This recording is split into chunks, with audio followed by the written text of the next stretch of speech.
Good morning students. ये आज है कि हम 12th क्लास के बच्चों के लिए एक नया वीडियो सरफेस केमिस्ट्री चैप्टर से लेके आ रहे हैं।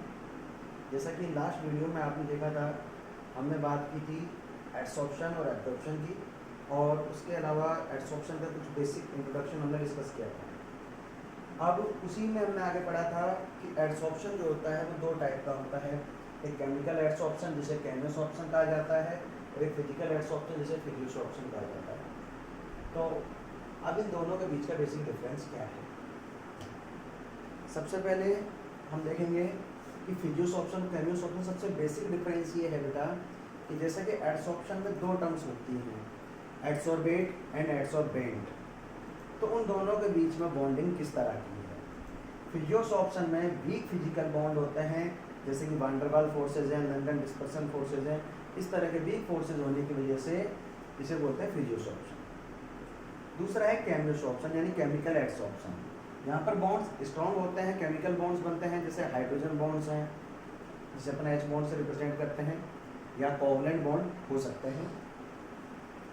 Second term physisorption is exothermic but release 20 kilojoule per mole, and third in chemisorption it is also exothermic, it release 80 kilojoule per mole. यानी बेटा देखिए हैं तो दोनों ही एक्सोथर्मिक। कल हमने डिस्कस किया था कि एडसॉर्प्शन हमेशा एक्सोथर्मिक होता है। क्यों होता है उसका रीजन कल मैंने आपको बताया था, due to the decrease in the surface energy. लेकिन बड़ा डिफरेंस क्या है, फिजियोसॉर्प्शन में जो एनर्जी रिलीज होती है वो होती है 20 किलोजूल पर मोल, यानी 1 मोल सब्सटेंस के एडसॉर्प्शन पर 20 किलोजूल के अबाउट एनर्जी रिलीज होती है, जबकि केमियोसॉर्प्शन में ये अमाउंट 80 किलोजूल तक होता है। फिजियोसॉर्प्शन रिवर्सिबल है, केमियोसॉर्प्शन इरिवर्सिबल है। रिवर्सिबल का मीन्स हो गया बेटा, रिवर्सिबल का मीनिंग हो गया कि जब एक सब्सटेंस एडसॉर्ब होगा और वो वहाँ से रिलीज हो जाता है, जबकि यहाँ पर ऐसा नहीं होगा। एक बार एडसॉर्ब होने के बाद उसका रिलीज होना हार्ड है या फिर वो होता नहीं है। उसके पीछे रीज़न क्या है बेटा, रिवर्सिबल होने के लिए रीज़न है कि यहाँ पर वीक बॉन्डिंग होती है, तो थोड़े से अमाउंट ऑफ एनर्जी पे टूट जाते हैं, इसलिए वहाँ रिवर्सिबिलिटी आ जाती है। लेकिन यहाँ पर क्या है, बॉन्डिंग स्ट्रॉन्ग है, इसलिए रिवर्सिबिलिटी नहीं होती है। Physisorption is not specific but chemisorption is specific. अब ये बहुत ही इंपॉर्टेंट डिफरेंस है इन दोनों का। इसका मतलब क्या है, देखिए केमियोसॉर्प्शन में एक स्पेसिफिकेशन होता है, एक एडजस्टमेंट होता है कि किस तरह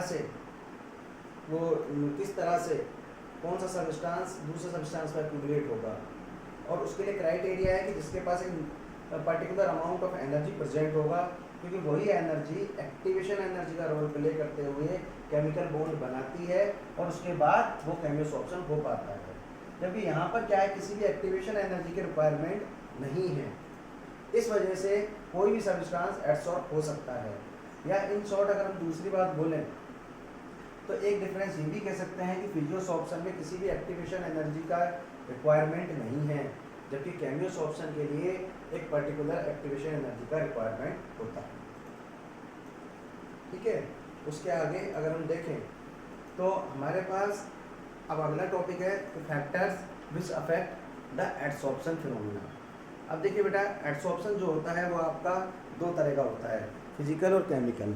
तो इन दोनों ही एडसॉर्प्शंस में जो फैक्टर्स हैं उनका इफेक्ट कई बार डिफरेंट और कई बार सेम आ सकता है। जो मेन फैक्टर्स हैं जो इसको अफेक्ट करते हैं, सबसे पहला है सरफेस। सरफेस के लिए मैं आपको बता दूं कि तो ऑब्वियस बात है कि एडसॉर्प्शन एक सरफेस फिनोमेना है। जितना ज़्यादा सरफेस एरिया होगा उतना ही ज़्यादा एडसॉर्प्शन होगा, चाहे वो केमिकल एडसॉर्प्शन हो चाहे वो फिजिकल हो, दोनों में से कोई सा भी हो, लेकिन वो किस पर डिपेंड करेगा, सरफेस एरिया पर। जितना ज़्यादा सरफेस एरिया है उतना ज़्यादा एडसॉर्प्शन है। सेकेंड जो आप देखेंगे इफेक्ट वो है टेम्परेचर का। देखिए बेटा, टेम्परेचर क्या करता है वो देखिए, फिजियोसॉर्प्शन और केमियोसॉर्प्शन। यहाँ पर हम दो ग्राफ प्लॉट करेंगे, x/m and t, x/m and t. T is the temperature here. x/m is called extent of adsorption. इसको हम बोलते हैं extent of adsorption. x is the mass of adsorbate and m is the mass of adsorbent. देखिए बेटा x क्या है, mass of एडसोर्बेंट, and m है mass of एडसोर्बेंट। यानी पर यूनिट मास ऑफ एडसोर्बेंट कितना मास एडसॉर्ब हो रहा है।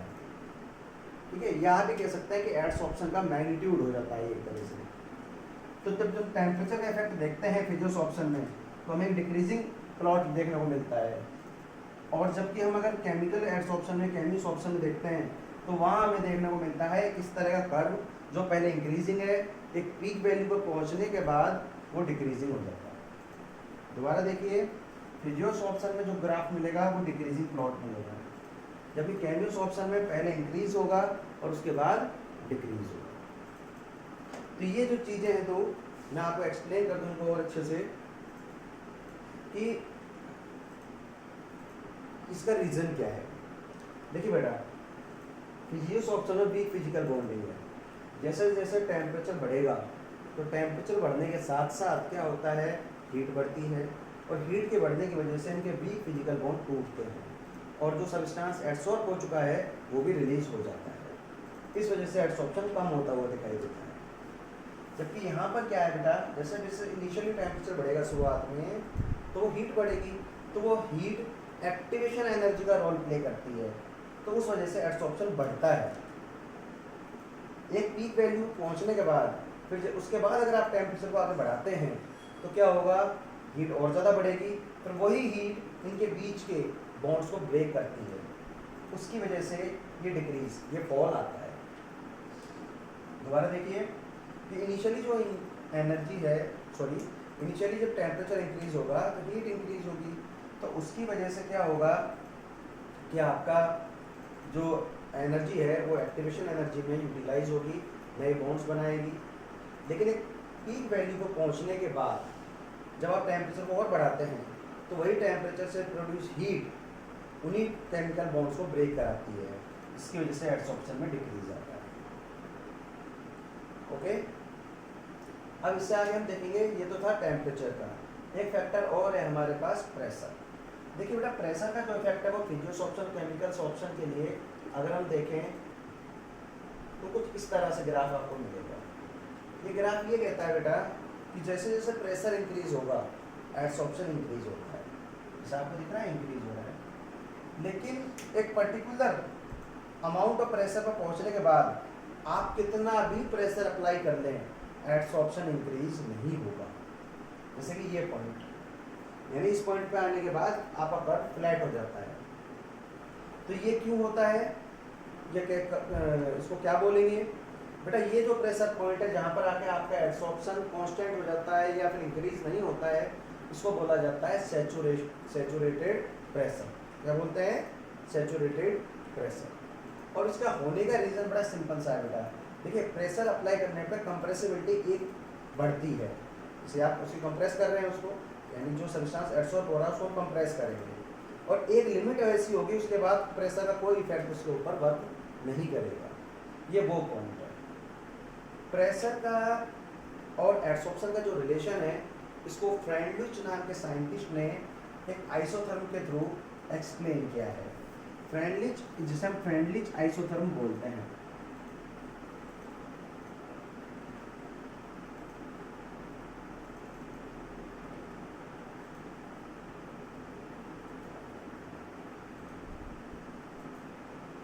ये बड़ा सिंपल सा रिलेशन है बेटा कि x upon m directly proportional to pressure P is to power 1 upon m।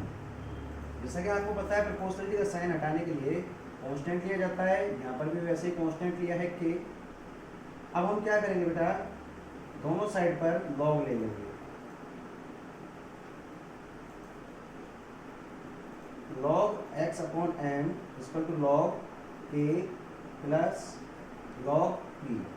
देखिए बेटा, k इंटू पी है, तो ये हो गया लॉग k इंटू पी, ये बोलेगा log k plus log p में, और जो पावर होती है वो आ जाती है आगे।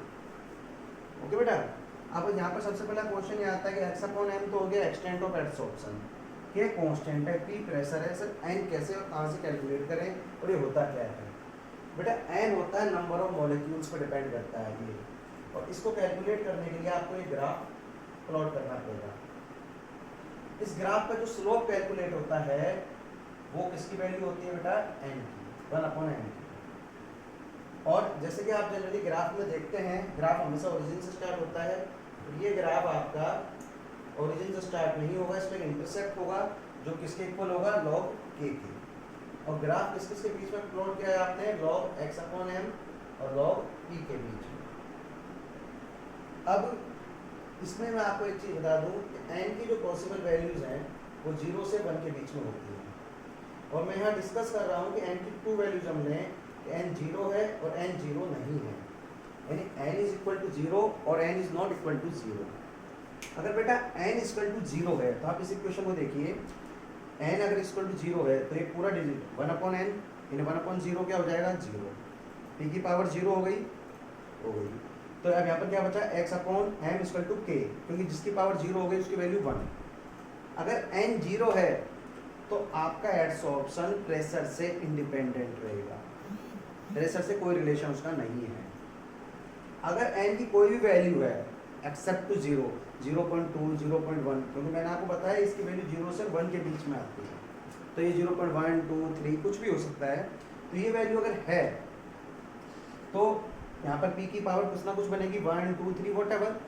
उस कंडीशन में x/m प्रेशर पर डिपेंड करेगा, यानी एडसॉर्प्शन प्रेशर पर डिपेंड करेगा। तो दो कंडीशंस यहाँ पर बनती हैं कि अगर n की वैल्यू 0 है तो n जो एडसॉर्प्शन है वो प्रेशर से इंडिपेंडेंट है, और अगर n की वैल्यू 0 नहीं है तो प्रेशर से डिपेंडेंट है, प्रेशर के अकॉर्डिंग उसमें चेंज आएगा एडसॉर्प्शन में।